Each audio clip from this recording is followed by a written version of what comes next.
Orphan Train Rider, One Boy's True Story, Chapter 8. When the Orphan Trains Came to Town, Part 1. When an orphan train puffed into town, almost everyone wanted to see the children. The viewing, sometimes called an open house or reception, was always packed. Even in towns of only a few hundred, more than 1,000 people might come to watch the children be chosen. Sometimes the viewing was held right at the station, but usually the process was slower, with the children first going to the local hotel where they were fed, washed, and dressed in clean clothes. If there was time, they took naps before the viewing, which was held wherever there was a stage. This might be in a church, courthouse, school, opera house, or hotel. Onlookers enjoyed the drama and excitement of watching people examine and choose the child they wanted. But the children were often terrified and confused. Most remember the experience as the worst part of being an orphan train rider. One writer later compared it to picking out puppies at the dog pound. At least one newspaper editor agreed, noting in an 1889 editorial that the crowd was standing around and were discussing the children's merits and demerits like they would so many cattle they intended to purchase. Others saw it differently.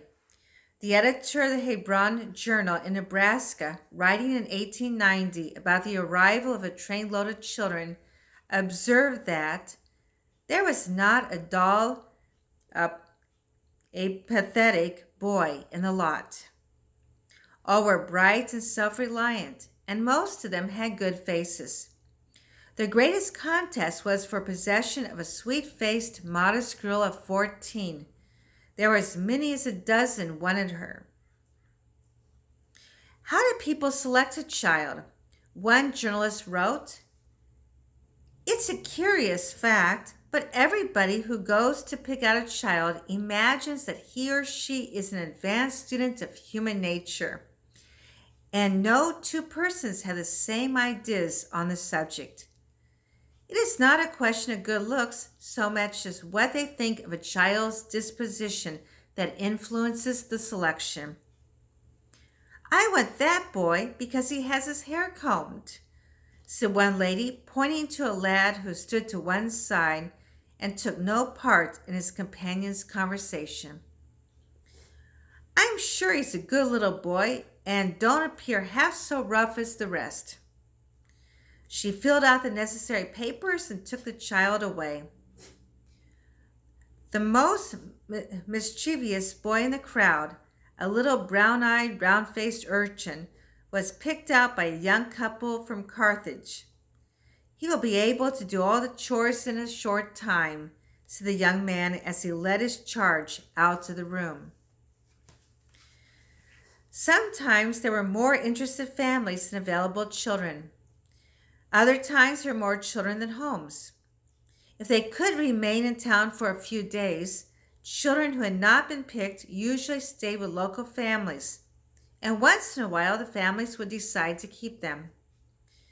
If no home was found, they rode to the next town or returned to New York, or sometimes tried again on another train going west. Bill Landcamer, who lives in Georgia, rode several orphan trains when he was a preschooler before finding a home in Nebraska. Bill does not know why, but as a young child he spoke only German.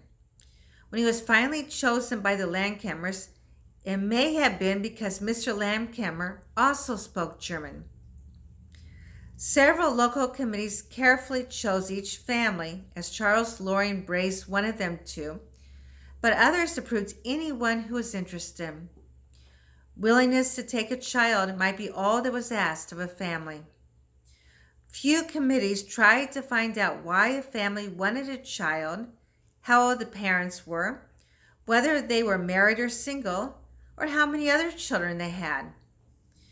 Most agents try to place brothers and sisters together or very near each other, but sometimes as many as 7 brothers and sisters arrive together, making it impossible. Often, even 2 siblings were separated. Not all children got good homes. Some writers were physically or sexually abused, as some children are by their own parents. Some people just wanted help in the fields or in the house. The children who lived with them had to work very hard and were treated more like servants than family. Sometimes the childless couples took children because they wanted someone to look after them in their own age, or because they wanted someone to carry on the family name.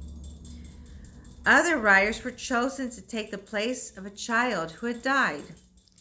Some were even given the dead child's name. That happened to Auguste Hoot Gibson of Missouri, who lived in a Brooklyn orphanage until he was 9.